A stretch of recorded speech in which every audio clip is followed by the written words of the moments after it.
Во имя Отца и Сына и Святаго Духа. Alright, dear brothers and sisters, Latins, Muslim friends, yes, we continue our long apology. This is part 89 already.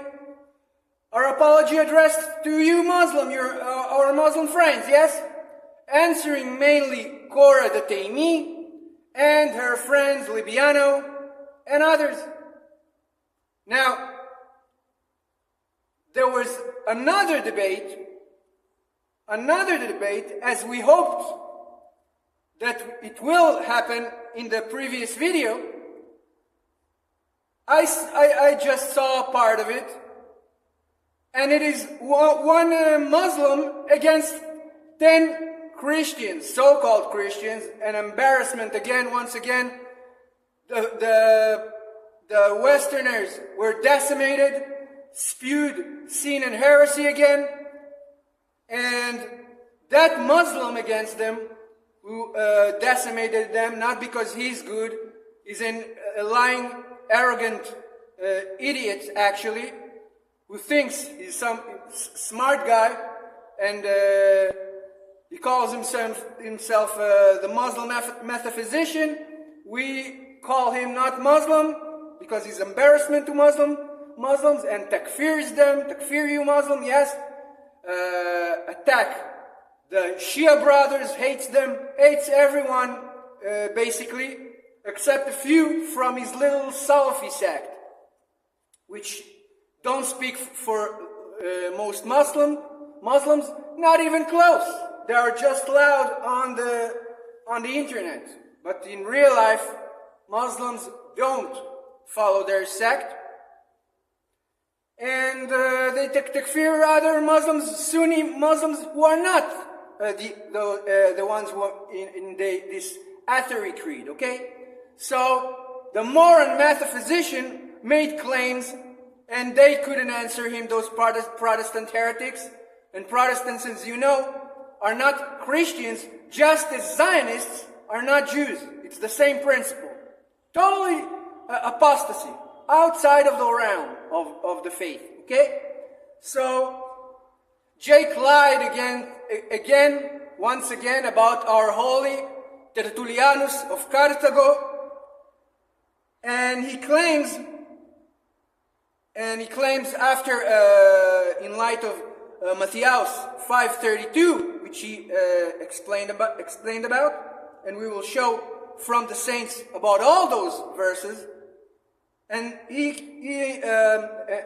again, that the same lie that is very popular now on the internet to spread, butchering the Hebrew and the translations of our saints regarding Deuteronomy, yes, Sefer Devarim, number 22, which they keep on lying and saying that the word grape in verses who are not were not discussing the issue of grape, and they claim that the word, or those two words which he claims in this debate, that Moran metaphysician, are rape.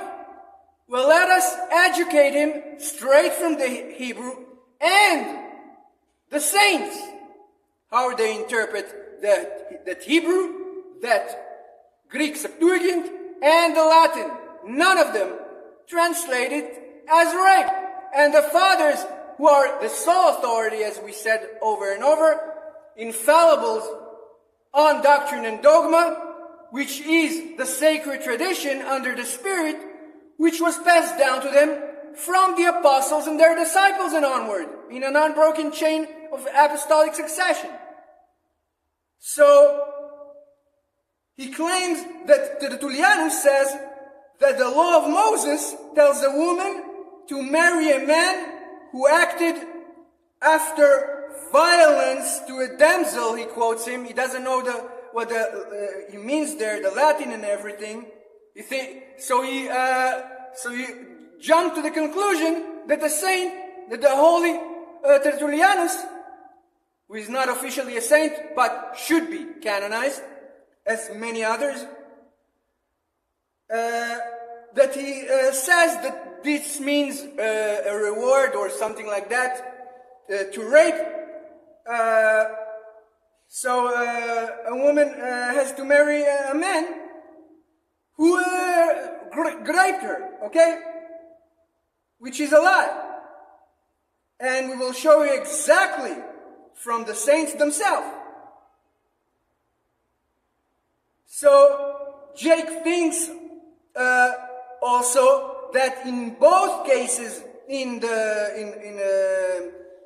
Deuteronomy, yes, in the two Deuteronomy laws, which don't, as we said, dealing with the issue of rape, yes, he says that those two different words used there mean the same thing, which is rape. Well, let me explain something to you, moron. The Hebrew language is the Adamic language, is the holy language given to Adam. It's the language of God, which is theophoric, which is spiritual language. Doesn't even have inherently an alphabet like other languages, who are temporal, who are the corruptions of that language, even though, of course, the Greek language of the translation and the Latin and the Old English, not the later garbage, were all and of course the Russian were sanctified as church languages. But the original language of God, inherently, in essence, is the Hebrew, which is the Adamic language. And in this language, every difference in a term, every different word, signifies a different thing. Everything has its special meaning. It's not like some literary, English poem that says different, use different, in other languages, different words only in style are different, but their means exactly the same. It's not the case in the Hebrew. Now that regarding those, we will attack point by point, destroy that garbage nonsense argument once and for all. We already refuted it, but we will expand it even more, because it's keep coming, and we will show more on it that we haven't expanded before.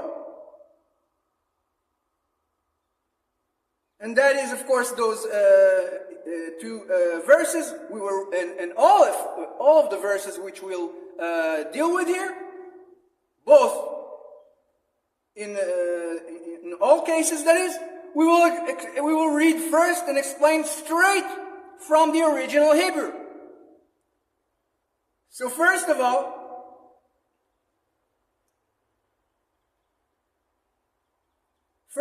let's go to the Hebrew, yes? And we will start all those laws which were mentioned, and it starts from verse 22. Quote, Ki yimatze ish shocheb im isha be'olath ba'al ומתו גם שניהם, האיש השוכב עם האישה והאישה וביערת הרע מישראל. If a man be found lying with a woman married to a husband, then they shall both of them die. The man that lay with the woman and the woman. So shalt thou put away the evil from Israel. Okay? So this word, shahab, lay, meaning in consent. Okay? Meaning regular act of intercourse. Nothing added to it. No violence, nothing other than that. Okay? Meaning in consent. And in the next verse, in the next law, quote, Ki yeh na'ara bethula me'orasha le'ish umetza'a ish ba'ir ושכב עימה, next verse, והוצאתם את שניהם אל שער העיר ההיא, וסקלתם אותם באבנים. Yes? ומתו את הנערה על דבר אשר לא צעקה בעיר, ואת האיש על דבר אשר עינה את אשת רעהו. Yes? וביערת הרע מקרבך. Then ye shall, if there be a damsel that is a virgin betrothed unto a man, yes, a virgin who is betrothed, versus the other law about a woman who is married, okay? These are the distinctions in the laws regarding each case. A virgin betrothed unto a man, and a man find her, umetza'a, it's the word, find her in the city, yes, where? In the city. Veshachab aima, yes, shachab, yes, this word again, laid with her. Then ye shall bring them both out unto the gate of the city, and ye shall stone them with stones, that they die. The damsel, why? Because she cried not, being in the city. And the man, because he hath humbled his neighbor's wife. Humbled is the word, by the way, that is in translation both in the Septuagint and in the Latin. Not rape, regarding the verses which he appeals to, they appeal to. Humbled his neighbor's wife, so thou shalt put away the evil from the midst of thee. Okay? So there is a principle we see here, a law, a rule given to every woman, every girl, every female, they ask, that in all cases, when somebody is trying to rape her, she must, if she's in the city where there are people there, yes, that's why the city, where there are people, she must scream so they will come and rescue her. Okay? So you see that this is not the case of rape in this case also. Yes? Because she didn't scream. Hence, it means she consented. And that's why there is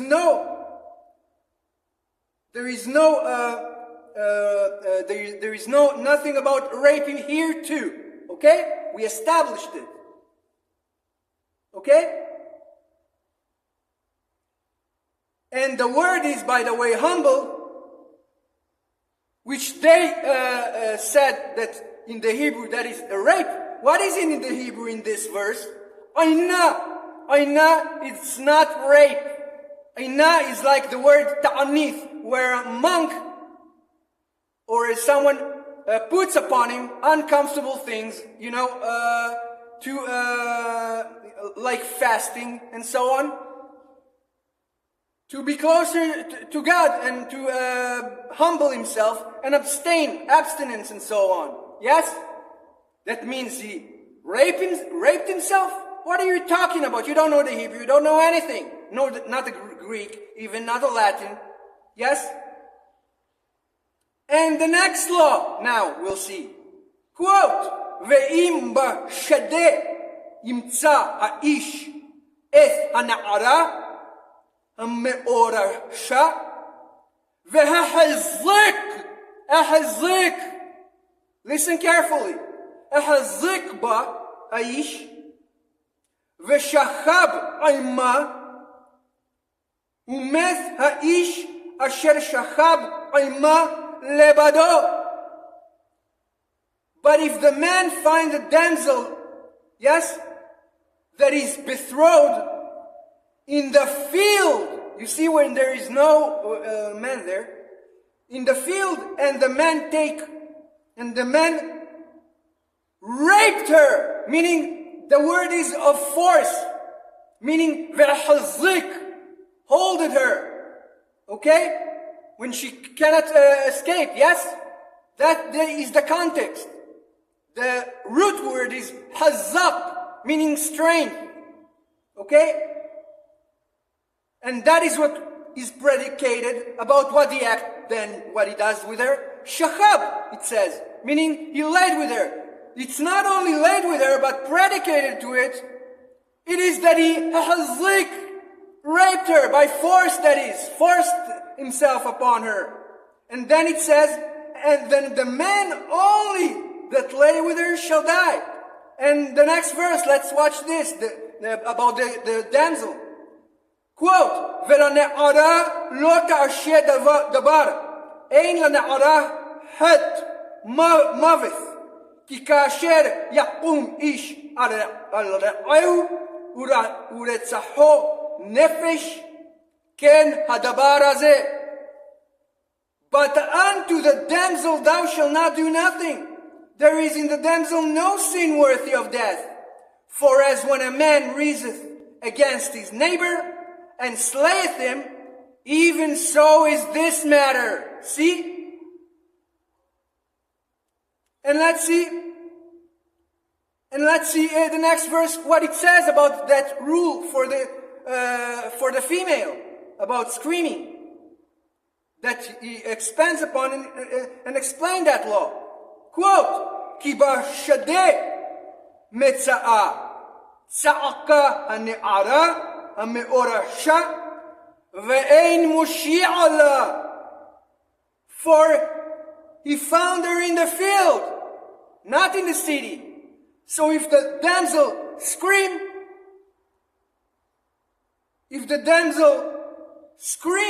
yes, then nobody was there, so she couldn't be heard. So it's not her fault.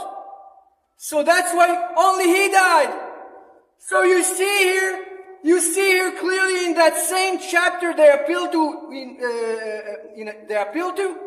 there is a punishment for rape. So if there is a law that punishes a rapist, it doesn't make any sense that the other verses in the other cases are also rape, and instead of punishing the rapists, they reward him. So you buried yourselves. Don't lie about our sacred scriptures, you liars. Don't twist our verses. All of God's laws are perfectly moral in every period of time in church history, in the Israelites, in the Mosaic law, and the laws of the church, and everything is perfectly just and harmonized and divine. We don't concede our scriptures like those heretics which you debate against. That they say in this period it was okay. No, God's morality laws are implied, are relevant for all times in terms of being inherently moral. Okay? Now, in the next law, which is the last law, verses 28 and 29, he appealed to and said it was a different word, but it is rape. Let's quote him. Quote, כי ימצא איש נערה בתולה אשר לא הורשה ותפשה ושכב עמה ונמצאו. Gives you another case. If a man find a damsel who is also a virgin and was not betrothed, meaning this is also another instance of fornication and so on. And what did he say? And caught her. Thefasha, the word in Hebrew says. Yes? Not in terms of, in context, holding force. Only caught her, and slept with her, only shahad ima, and they were found, both of them, meaning in the Hebrew, and both were found. Yes? And the next verse, ונתן האיש השוכב עמה לאבי הנערה 50 כסף, ולא תהיה לאישה, תחת אשר עינה לא יוכל שלחה כל ימיו. Then the man that lay with her shall give unto the damsel's father 50 shekels of silver, and she shall be his wife. Why? It explains. Because he hath humbled her. Aina. Okay? Meaning, he seduced her, defiled her, took her virginity away from her outside of marriage. And so, he may not put her away all his days. Meaning, the punishment is for him. Yes, the punishment is for him, because she was a virgin, she doesn't know, she really, how do you say that? She was naive, he deceived her, seduced her, and all that. Maybe told her it's lawful and all that, And she was consenting. Yes?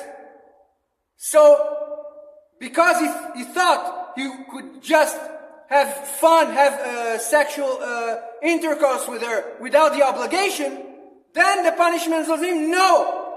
Now, so that the girl also, rewarding the girl, so she will not be contained with sin, meaning having sexual intercourse outside of marriage, then because he already took her virginity from her, then they must be married now. Perfect morality, perfect justice. This is it. You are buried, all of you. Watch this really and spread it, please, Latin brothers. You must, because the grifters, those which we clean after, the dog logics of the world, all of those in America and especially, but also in England and in the West, they concede our faith and our scriptures to non-Christians, to Muslim mostly. Yes, they concede our scriptures. They blaspheme.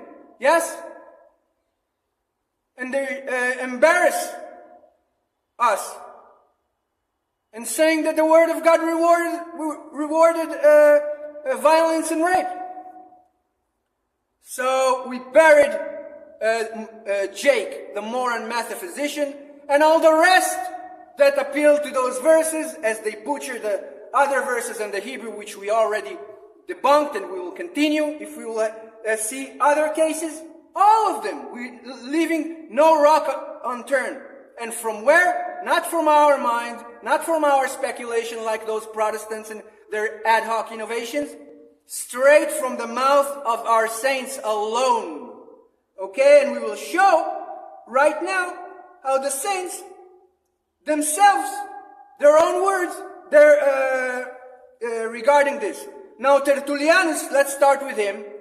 He claims that Moran metaphysician, that the word in let's first show the words in the Septuagint. Yes, in the Hebrew it's thafash. Sorry. In the Greek, it is epilabomenus. Yes, meaning to catch, take hold, but not forcibly. That's not the word for rape. And in the Saint Hieronymus, when he translated the Hebrew to the Latin, in the Latin is, quote, si invenerit vir puellam virginem, et apprehendens concubuerit concubuerit cum illa. Apprehends.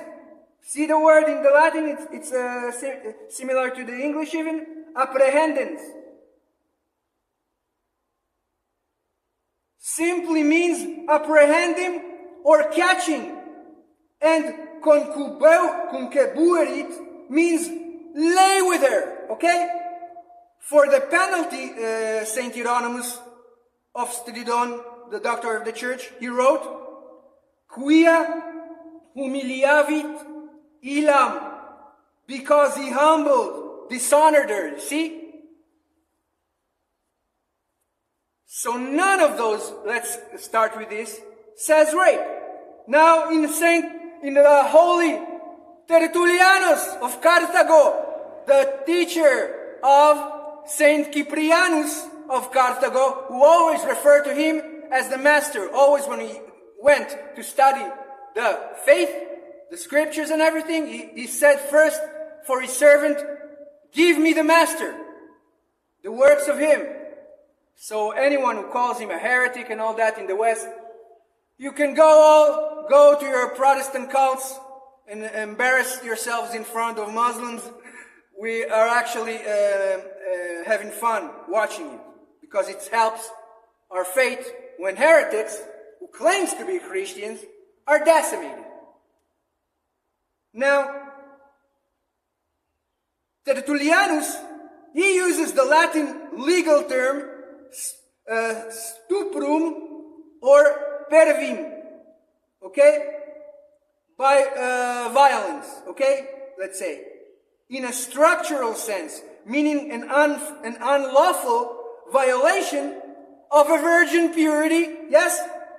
Outside of marriage, rather than the Latin word, yes? For violent rape.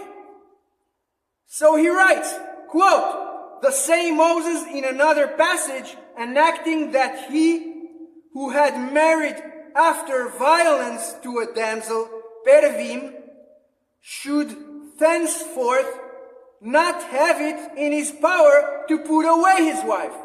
Now, if a compulsory marriage contracted after violence shall be permanent, how much rather shall a voluntary one the result of agreement? Okay? So Tertullianus uses this text not to define a violent act of rape or a violent sexual assault, whatever you want to call it in the English, but to argue for the permanent, binding, nature of marriage. In his work against Marciones, he views the law as strictly penalty on the man. Yes, you see? Not a reward for a rapist. So he's forcing a compulsory, yes, union to prevent him from abandoning a woman socially ruined. Let's say, okay? Now, the context here, why is he explaining it? The context, as we mentioned before, is on Matthäus 5:32, which we will show the quote also and the explanation and the teachings about it from the saints. Okay? So let's go to another saint, doctor of the church. Again, Saint Augustinus of Regius Hippo, in his work, questions on that book, the Barim, Deuteronomy. Quote, he that lay with her shall give to the father of the maid 50 shekels of silver. What does he say here? Jake, the Moran metaphysician, explicitly said, specifically about Saint Augustinus, that he interpreted as grape. That's what he said in the debate, lied. And nobody fact-checked him. Those idiots, those heretical, that harlot who was moderating, that feminist They're all look like harlots and look like secularists and so on, and pagans, and they claim to speak for the faith. And they themselves, all of them, in that debate also, explicitly said that our church fathers, that they basically don't rely on them, and they are fallible. Yes?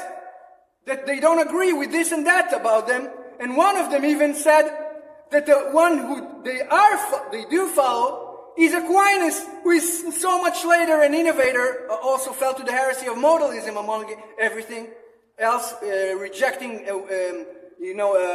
correcting church fathers and saints. He's not a true saint. Yes, he was a very smart person. He meant well, but he's far from being an authority on anything. The church fathers are. You heretics. Now let's continue from the quotes of the saints who, regarding that exact chapter of Deuteronomy 22, that verse which we quoted specifically, the last verses 28 and 29. So again, quote, "He that lay with her shall give to the father of the maid 50 shekels of silver, and shall have her to wife. And because he hath humbled her," he says, not raped, don't lie, "he may not put her away all the days of his life, and this lest he should prove to have married her in mockery." See, again, and this the saints teach, lest he should prove to have married her in mockery. See, nothing, not even close to rape, on the contrary. Okay, so now we go to Matthew 5:32, quote, "But I say to you that everyone who divorces his wife except on the ground of sexual immorality," the word is porneia, "makes her commit adultery, and whoever marries a divorced woman commits adultery." Okay, so let's go to the saints about it again.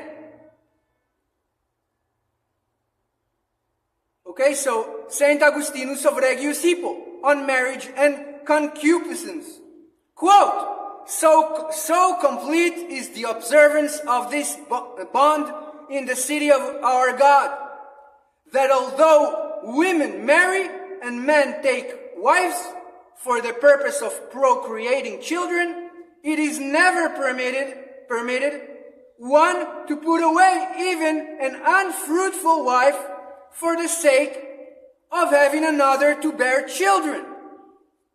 And whosoever does this is held to be guilty of adultery by the law of the gospel. Okay? So many poor fools, poor souls, they interpret it as if in no cases man can divorce his wife and so on. No, there are special cases when the marriage is deemed illegal, like in the special caveats in the law of the Holy Justinianus, the Roman Emperor, the Blessed Roman Emperor, the legislator of Christian law. Yes? Justinianus Magnus. Yes? And we already spoke about it, and we will see if in other videos we will expand on it too, if the new things about it will come up. Okay? So this is regarding this. And in the same saint, Saint Augustinus of Regius Hippo, in his work, the conjugiis adulterinis, quote, "The marriage bond remains intact till death do us part, and because the marriage bond remains intact, remarriage is prohibited. If she put away her husband and marry another, she seems to have left her former husband from a desire of changing her marriage connection, which is, without doubt, an adulterous thought, And in the next saint, another doctor of the church again, Saint Hieronymus, on his commentary on Matthias, quote, "It is fornication alone which destroys the relationship of the wife. For when she has divided one flesh into two and has separated herself by fornication from her husband, she is not to be retained." You see, and note that Saint Hieronymus specifies that the division of flesh requires separation. But he fiercely maintains elsewhere, yes, that neither party can remarry while the other lives. So it shows you, and we will show you in other issues, other cases, other refutations about claims right after that, maybe tomorrow already, because it's already getting dark, that if a saint says something and then he can say something that is apparently seem as a contradiction. Yes, in both cases they are correct, and we will show you and demonstrate it to you. So you can't stop speaking cherry pick. You read the whole works of the Father, read them holistically and harmonize between them. Okay? Don't pit them against one another. You concede our faith. They're not speculators. They're infallible under the Spirit in their works, not as individual as God is, like that. I mean in their works, like prophets were, like the apostles. They're writing those things under the Spirit as their heirs. And in the next Saint His Holiness Patriarch Ioannis Chrysostomos of Constantinople, in his homilies on the Gospel of Matthias, quote, "Christos does not abolish the Mosaic decrees, but corrects them," meaning modifying them, "by making the husband fearful of hating his wife without cause. If there has been no fornication, he is condemned. For by divorcing her, he compels her to commit adultery, and he that takes her is also an adulterer. For if he had not taken her, she would have returned and submitted to her husband." And in the next Saint Theophylactus of Ochrida, in his commentary on Matthias, quote, "He who divorces his wife except for fornication is the cause of the adultery which she commits, for he forces her to remarry by casting her out. And he who takes her is an adulterer, for he is taking another man's wife." And again in Saint Ioannis Chrysostomos of Constantinople, in his homily on Matthias, quote, he argues that by closing the loophole of easy divorce, Christos protects the family from total chaos and treats the root cause of lust. Quote, "For a Christian must be a peacemaker, both towards others and even more so towards his own wife."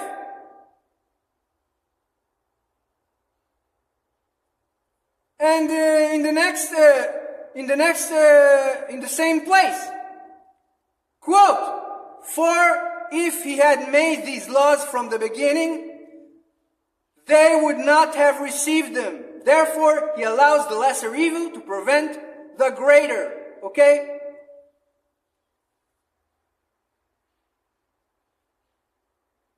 So, we will continue refuting Jake, the Moran metaphysician, and we will refute the actual respectful but erroneous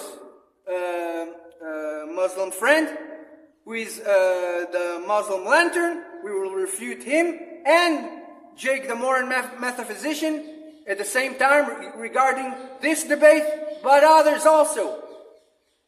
So we will see you tomorrow with God's help. And please watch all the way through. Like, subscribe, comment, do all those things. And we will see you in the next days. So in the name of the Father, and of the Son, and of the Holy Spirit. I mean,